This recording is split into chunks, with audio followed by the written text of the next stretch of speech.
Magandang umaga, magandang araw, isa pong mapagpalang opportunity sa bawat isa na tayo po'y makarinig sa salita ng Diyos, mga kapatid. Welcome again sa ating video presentation message na patuloy po nating patuloy po nating ginagawa dahil gusto po natin na mga kapatid na maibahagi po ang salita ng Diyos sa lahat ng naniwala, tumanggap sa ating Panginoong Hesukristo at bilang lingkod ng Diyos as God's servant ay patuloy po tayong nagsumikap para magampanan po natin ang ating tungkulin uh, as a pastor who called by God, mga kapatid. At pinili ko po itong landas na aking tatahakin dahil ito po ang nagbigay ng aking ng kagalakan sa aking puso na nagsishare, nagbahagi sa salita ng Diyos sa lahat ng mga gustong makinig sa salita ng Panginoon. Amen. Purihin po ang Diyos. Again, welcome po sa ating video presentation. Purihin po ang ating Panginoon. Mula po sa aking asawa at sa aking anak, kami po'y bumabati sa bawat isa. Ang bawat isa nasa mabuting kalagayan.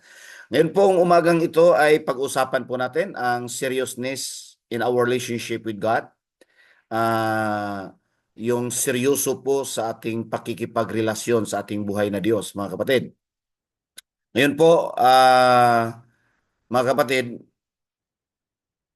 ang isa pong katanungan ang gusto ko pong iwan sa bawat isa, tayo po ba'y seryoso kay Lord? Seryoso ka ba?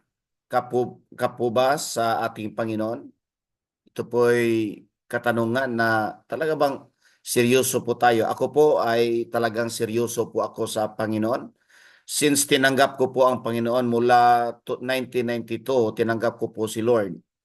Seryoso ko pong ginagawa yan dahil seryoso po ako sa aking decision na gawing Lord, gawing Savior, gawing God sa aking buhay ang aking Panginoon Kristo. Sana po ganon din po tayo. Amen po ba? Ngayon, why do we need to be serious in our relationship with God? Because God is so serious in us.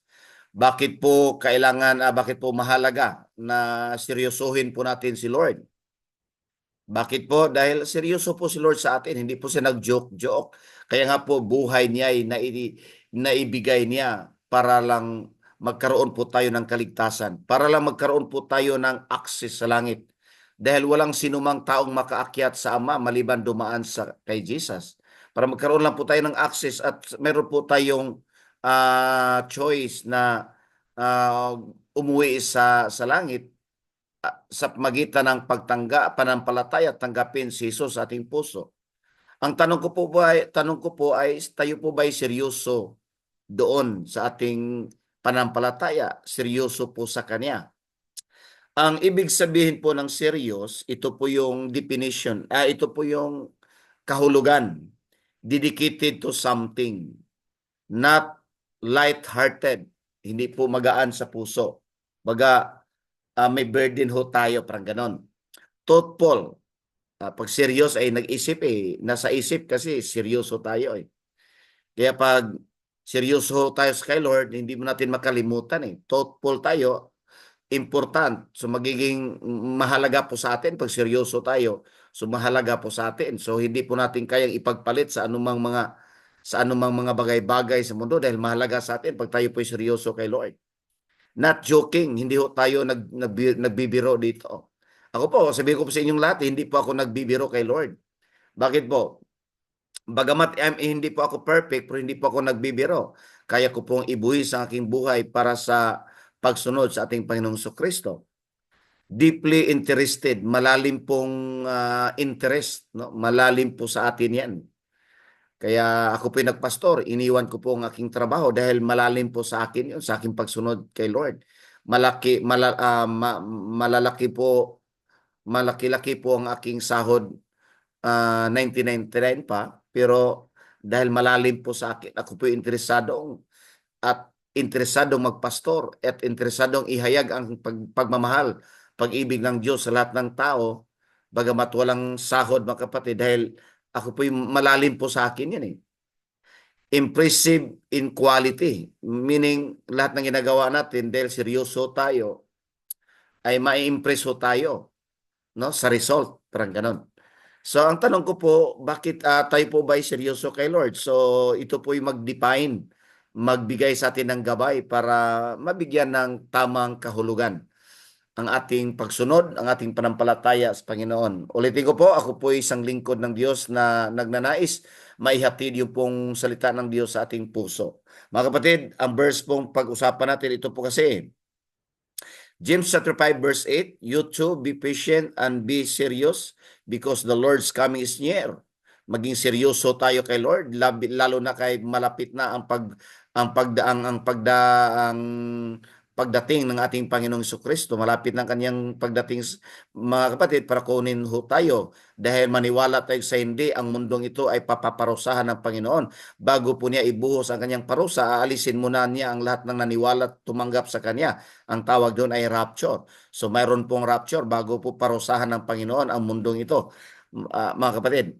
So tayo po, kailangan po maging seryoso tayo sa Panginoon. Pangalawa po, 1 Thessalonians chapter 3 verse 8, for now we really live, tayo'y nabubuhay since you are serious in the Lord. Mga kapatid, kaya nga po'y nabubuhay tayo sa pagsunod sa Panginoon dahil tayo po'y seryoso. Seryoso tayo sa Kanya. Kaya nga po, sa ibang Bible po, ang tawag dito ay stand firm. Magiging matatag, tumayong matatag. Kaya ang ibang term doon ay seryoso talaga tayo. Itong message ito ako po'y naniwala ito'y magbigay ng guide po sa atin, sa lahat ng nakarinig sa message na ito. Ito po'y makapagbigay ng encouragement, reminders, at higit sa lahat, maka tayo po'y mabigyan ng tamang guidance, mga kapatid. Ang tanong ko po, tayo po ba'y seryoso kay Lord? Amen po ba? So, mayroon pong 5 bagay na pag-usapan natin at gusto ko pong ibahagi sa bawat isa. Seriousness in our relationship with the Lord. Ayun po, God is after of our seriousness in Him. Hangad po ng Diyos na tayo po'y maging seryoso sa Kanya. In following Him, sa pagsunod natin sa Kanya, kailangan pong seryoso dahil walang shortcut. Gusto ko pong sabihin sa lahat ng nakarinig sa message na ito na walang shortcut, na dadaan ho tayo sa tamang proseso pag sumunod ka sa Panginoon. In Matthew chapter 7 verse 13 and 14, tayo po'y dadaan sa makipot na daan. Kaya mahalaga po talagang seryoso tayo kay Lord, kasi pag hindi tayo seryoso kay Lord, hindi ka makasurvive, hindi ka makatagal sa daan ng ating tatahakin. Dahil sabi po ng Bible, maliit na pintuan, makipot na daan ang ating tatahakin. Hindi po malapad, hindi po madali. Hindi totoo yung madali po ang buhay Kristiyano. Hindi po totoo yan. Dahil makipot na daan ang ating tatahakin. So kailangan po talaga na seryoso natin ito. Kasi kung hindi seryoso yan, kaya ang tawag sa iba ay not light-hearted. Ibig sabihin, hindi po talagang parang okay lang, parang wala, hindi. Kasi dadaan ho tayo sa makipot na daan upang makasunod tayo kay Lord, papuntang langit po yan. Dahil ang dulo po ay langit. Yung madali at malawak na daan, mga kapatid, malaki ang pintuan, malawak na daan, madaling sundin yan, madaling lakarin po yan. Pero ang dulo doon is kapamakan sa impyerno. So ngayon po, kailangan po natin maging seryoso kay Lord. Ngayon, the essence of being wholeheartedly serious in the Lord, mula sa puso tayo seryoso kay Lord, ito po yung mahalagang bagay na maintindihan natin. Mga kapatid, kailangan po maintindihan at kailangan po, number 1, you will experience persecution. Kaya mahalaga po na tayo po seryoso kay Lord dahil ito po isa sa ating madaanan. Wala pong shortcut. Sinabi po ng Biblia, mga kapatid, kung hindi tayo dumaan at hindi pa tayo naka-experience ng persecution, baka hindi makita baka walang nakakaalam na tayo po'y Kristiyano, tayo po'y tumanggap at naniwala kay Kristo Jesus. Bakit po? Tingnan niyo po 2 Timothy 3:12. 2 Timothy chapter 3 verse 12, in fact, everyone who wants to live a godly life, ito po'y seryoso talaga, mabuhay sa makadiyos na buhay, who wants to live a godly life in Christ, not in religion, in Christ, who wants to live a godly life in Christ. Sabihin natin, in Christ, hindi po sa religion. Siya po'y dadaan sa persecution. Jesus, in Christ Jesus will be persecuted. Everyone who wants to live a godly life in Christ Jesus will be persecuted. Hindi po to shortcut. Lord, wag mo ako isama dito sa persecution. Hindi ko kaya. Kailangan po na maging seryoso tayo kay Lord. Dahil dadaanan po ito, mga kapatid. Alam niyo po bakit? Kasi lahat ng religious na kaisipan, religious mindset, sila po ang unang mag-persecute sa lahat ng totoong sumunod sa ating Panginoong Kristo. Sila po yan. Sino po nag-persecute kay Jesus? Mga religious people, as scribes, as teachers of the law, mga religious leader, mga parisiyo po ang nag-persecute kay Lord. Sila po nag-isip paano patayin si Jesus. Sila po nag-isip paano ipako sa cross ang Panginoon. Bakit? Kasi ang teaching po ni Jesus iba sa kanilang nakasanayang katuruan na natanggap nila mula doon kay Moses. Iba ang turo ng Panginoon kasi ang nakakita sa kanya, nakakita sa Ama, ang tumanggap sa kanya, tumanggap sa Ama. Si Jesus at ang Ama ay iisa, mga kapatid. Siya ang tinapay ng buhay. Iba ang teaching ni Jesus. Kaya sabi ni Lord, pag kayo'y naniwala, tumanggap sa akin. Magkaroon kayo ng buhay na walang hanggan.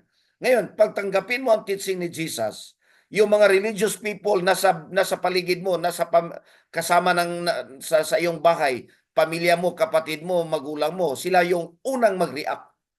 Kung wala naman doon dahil naniwala na sa Panginoong Hesus-Kristo yung nasa bahay, yung po mga katrabaho mo, yung po mga superior mo, mga kapatid, sila po yung magre-react at ipe-persecute tayo. Dahil kailangan po itong madaanan. At naisulat sa Biblia, everyone who wants to live a godly life in Christ Jesus, you will be persecuted. And ako po, naranasan ko po ang nag-persecute sa akin, nanay ko, tatay ko nag-persecute sa akin, kapatid ko, naranasan ko po yan. Mayroon po talagang persecution. Dahil wala pong excuse, wala pong exempted. Kaya pag hindi po tayo seryoso kay Lord, mga kapatid, ang iba ay umayaw na, naglaylo na. Ang iba ay surrender na, give up na. Ang dami dahil ayaw nila yung persecution. Kasi dito po makikita yun yung totoo po talagang tinanggap natin si Lord. Kaya po mga seryoso kay Lord, ano yan, matagumpayan yan, malagpasan po yan pag seryoso kay Lord. Number 2, at tingnan nyo po, sabi po ng Bible, mga kapatid, blessed are you when people insult you, persecute you, and falsely say all kinds of evil against you because of me. Sabi nga ni Jesus pag sisiraan ka, pagbintangan ka, lahat ng akusasyon na masamang akusasyon, mga kasinungalangin ng mga istorya dahil kay Kristo. Sabi po ng verse 12 ng Matthew chapter 5, rejoice and be glad because great is your reward in heaven. In the same way, the persecuted the prophets who were before you. Lahat ng naniwala kay Lord, una sa atin, pinipersecute. Basahin niyo pong gospel, basahin niyo yung book of Acts. Yung mga naniwala kay Lord, pinipersecute. Tayo, naniwala kay Lord. Walang kaibahan doon. Dahil ang nadaanan sa ating Panginoon sa Kristo, madaanan natin. Dahil tayo ang tagasunod kay Kristo, tayo followers, mga kapatid. So mayroong persecution, napakalaga pong tayo po'y seryoso kay Lord para tayo makapagpatuloy sa ating panampalataya, sa ating pagsunod kay Lord. Kung mga kapatid, sabihin ko po sa inyo, pag hindi po tayo seryoso, naku po, hindi po tayo makatagal sa ating pagsunod sa ating Panginoong Kristo. Ito po ay napakalinaw na kaya nga ang definition po ng serious deeply interested. Kung seryoso kay Lord, interesado kay Lord, higit sa anumang bagay sa mundong ito.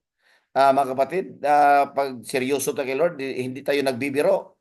Kaya buhay natin ay i-involve natin time, pera, oras, lahat. Kasi hindi tayo nagjo-joke. Amen po ba? Amen po. Ngayon, bakit mahalaga ang seriousness in the Lord? Dahil you and I will experience persecution.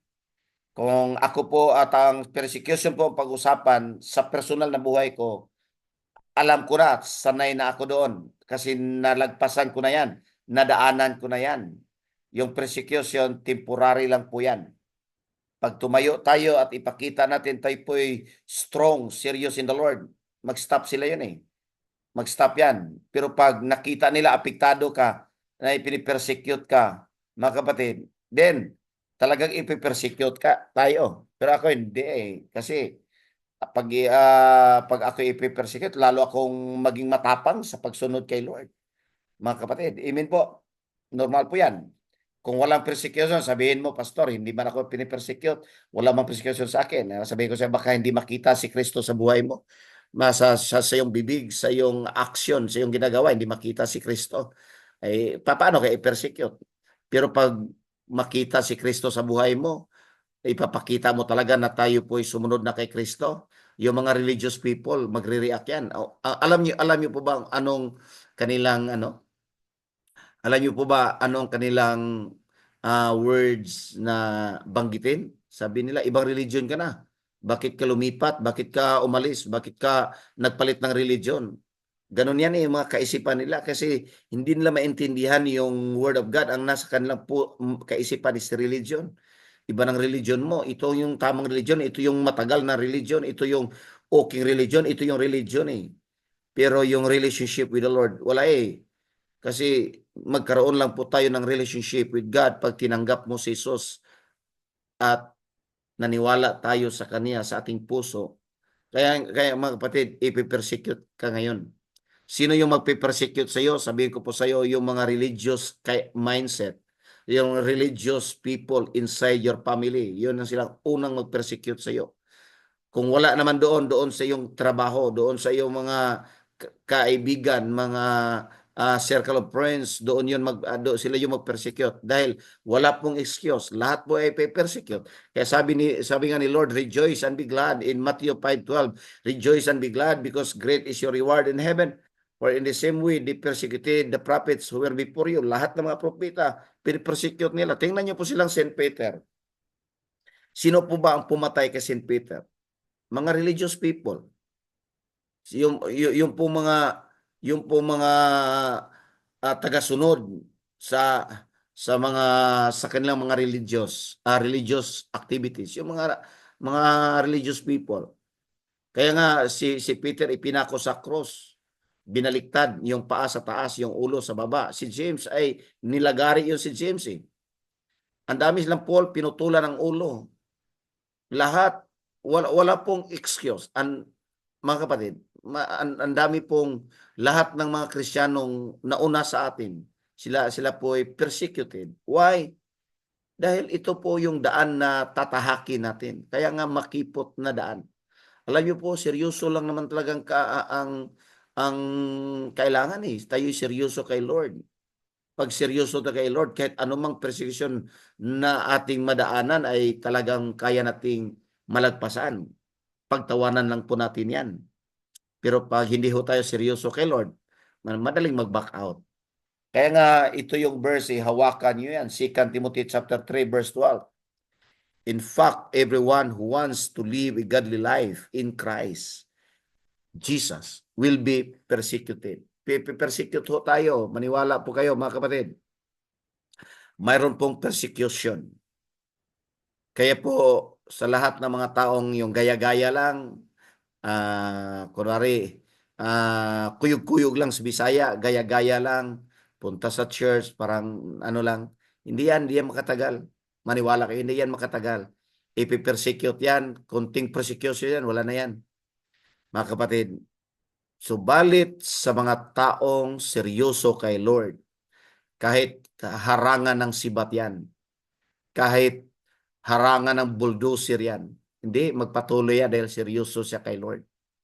Ako po, sabihin ko po sa inyo, malalim po sa akin ang aking relationship with God. Hindi po ako perfect, hindi po ako talagang hindi ko po masabi hindi ako nagkakamali, pero ako po'y seryoso sa aking pagmamahal, sa aking panampalataya, sa aking pagsunod sa aking Diyos. At praise God, ako po'y ni-reward ni Lord.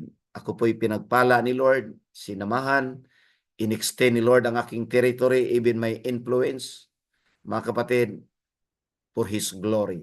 Pangalawa po, bakit kailangan po kailangan po ang seriousness sa pagsunod sa Panginoon? Yung pong seryoso talaga.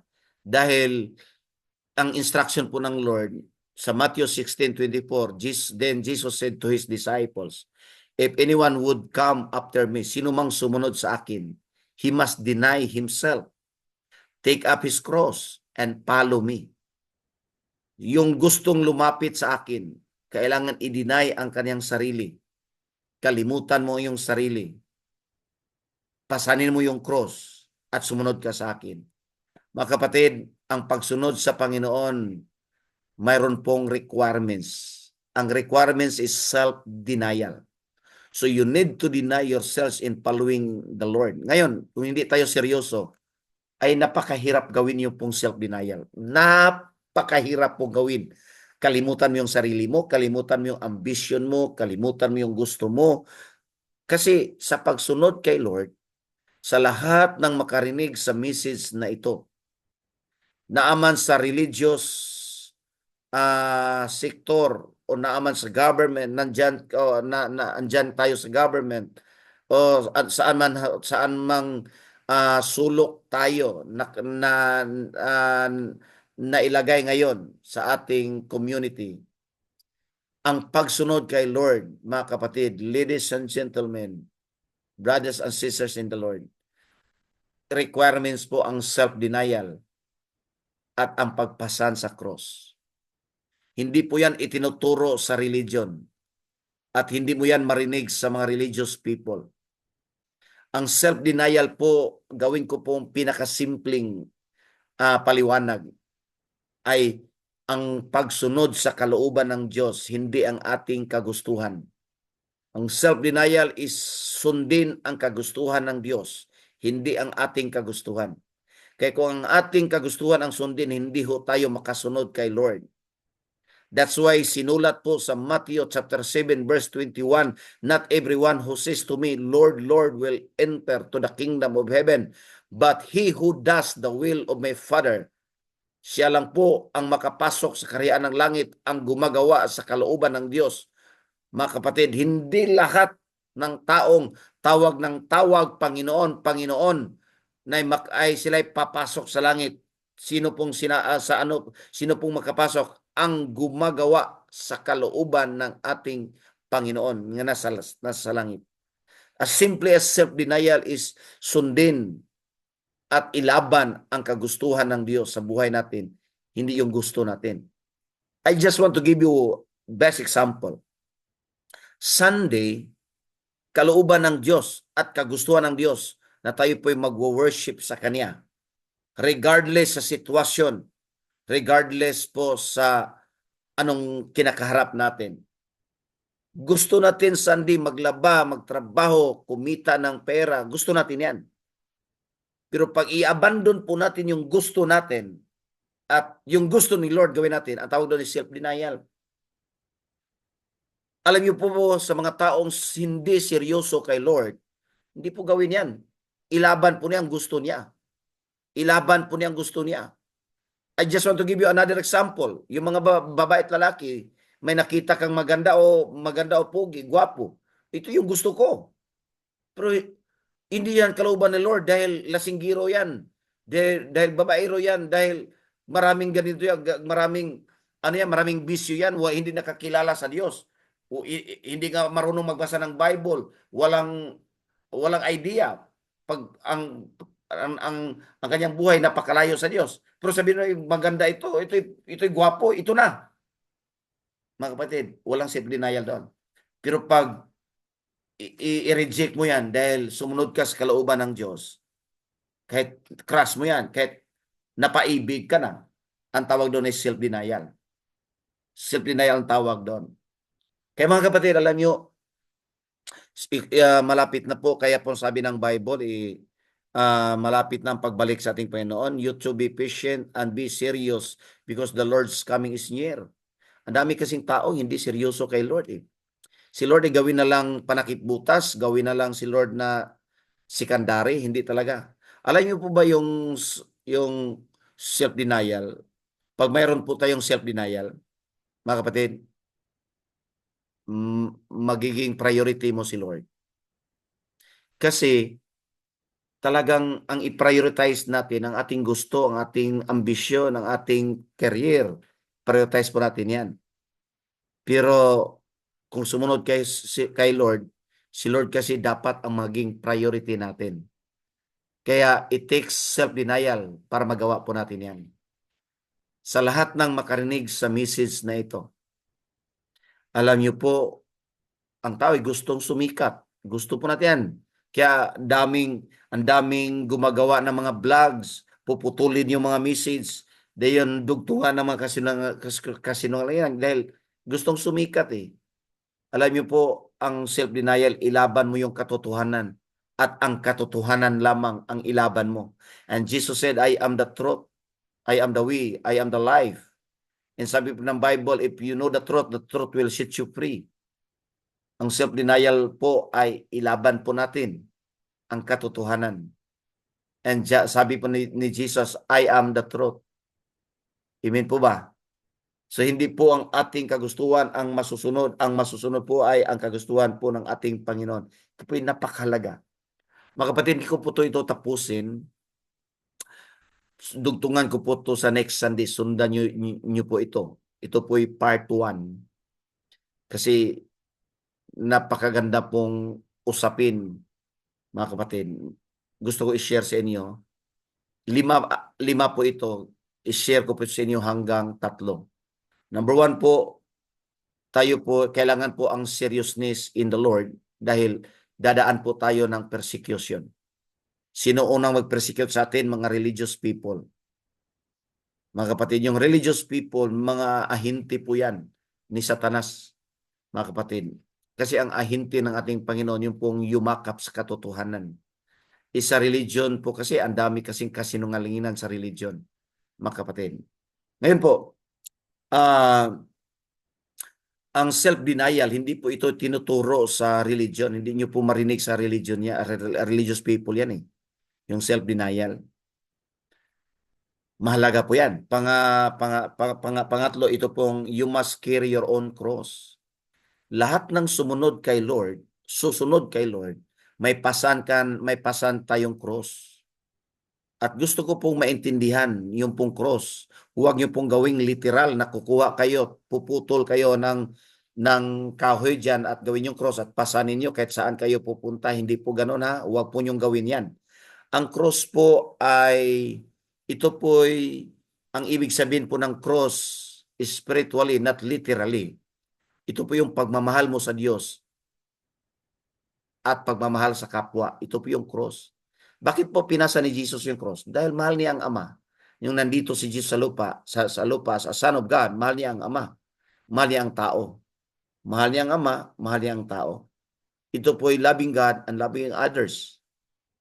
Ito po ay worship. If you love the Lord, we must worship Him. Pag love natin ang tao, isusolwi natin sila para hindi sila maimpyerno. Ito po yung cross. Pag sumunod tayo kay Lord, ito po yung cross. Mahalin mo ang Diyos, mahalin mo ang kapwa. Mahalin mo ang Diyos, mahalin mo yung kapwa. Amen? Ang problema, daming taong hindi mahal yung kapwa. Pwede ring mahalin ang Diyos. Pero ang malungkot, generally speaking, maraming tao hindi mahal si Lord.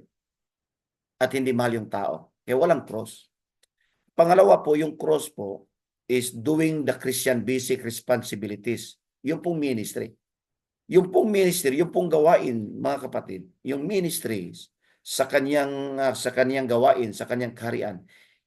Mga anak ng Diyos ang dapat gagawa doon. Hindi pwede yung mga lasinggiro ang magsusulwin. Ang lasinggiro ang mag-worship, magtutugtog, mga lasinggiro. Hindi po pwede yan sa Diyos. Pwede yan sa religious, sa mga relihiyon. Pwede yan sa relihiyon. Pero sa Diyos hindi pwede yan.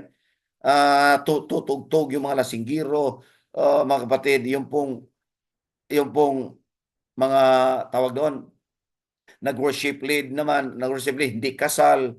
Hindi pwede sa Lord yan eh.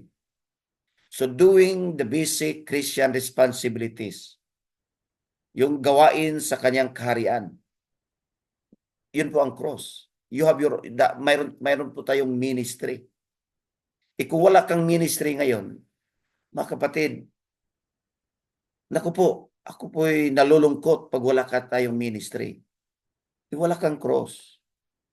Yung cross pasanin mo, may burden dito, may bigat sa iyong balikat. That's the ministry. That's the ministry. May burden tayo, may bigat sa balikat. Dahil mga anak ng Diyos dapat gumagawa doon. Sinong magmamanage sa finance? Sinong mag-facilitate sa gawain ng Diyos to worship the Lord? Ito yung mga Christian responsibilities. Pangatlo po, yung po, that is our identity. Paglingon ni Lord, lahat ng sumunod sa Kanya ang makita na may cross. Sabihin ni Lord, akin yan. That's our identity. Paglingon ni Lord, ang daming sumusunod sa Kanya pero walang cross. Ang Kaniyang pagtuunan ng pansin yung may cross. Amen po ba? Ibig sabihin, that's our identity. We will move according to your own anointing. Identity, mayroon pong anointing. Yung taong nakaunawa sa ginawa ng Panginoong Jesucristo sa cross ng Kalbaryo, may anointing. Iba ang dating pag nagsalita yan, yung mga seryoso sa Panginoon, iba ang dating pag nagsalita yan, tatagos hanggang puso, hanggang buto, tatagos yan pag nagsalita yan. That's our identity. Bilang anak ng Diyos, bilang naniwala sa Panginoon. And most of all, your cross, your own cross, you need to fulfill your missions in life. May mission sa buhay. Hindi ka po pinanganak dito parang ipis, parang lamok na walang saysay. Hindi po. May purpose po si Lord sa buhay mo. Hanggang nandito po tayo, mayroon pong ipinagawa si Lord sa buhay mo. Kailan mo po i-fulfill yan? That's your cross. Ano yung assignment? Assignment mo bilang husband, bilang papa, bilang asawa. Yung magiging good father, good husband, good teacher, good yung saan ka ngayon? You have the missions. That's your mission. Saan ka inilagay ni Lord? Fulfill it as children of the Lord bilang anak ng Diyos. Amen po. Sana po yung maunawa at maintindihan, mga kapatid. Ulitin ko po, lalo na palapit na po ang pagbabalik ng ating Panginoon, we need to be serious dahil wala ho tayong ma-accomplish sa Kanya pag hindi tayo seryoso sa Kanya. Ang dating doon, tingnan nyo, gusto kong tapusin muna ito, part 1, dahil may part 2 ito. Gusto kong sabihin sa inyo na, tingnan nyo po yung mga taong hindi seryoso sa kanilang relationship, hindi seryoso. Parang wala lang. Parang wala lang.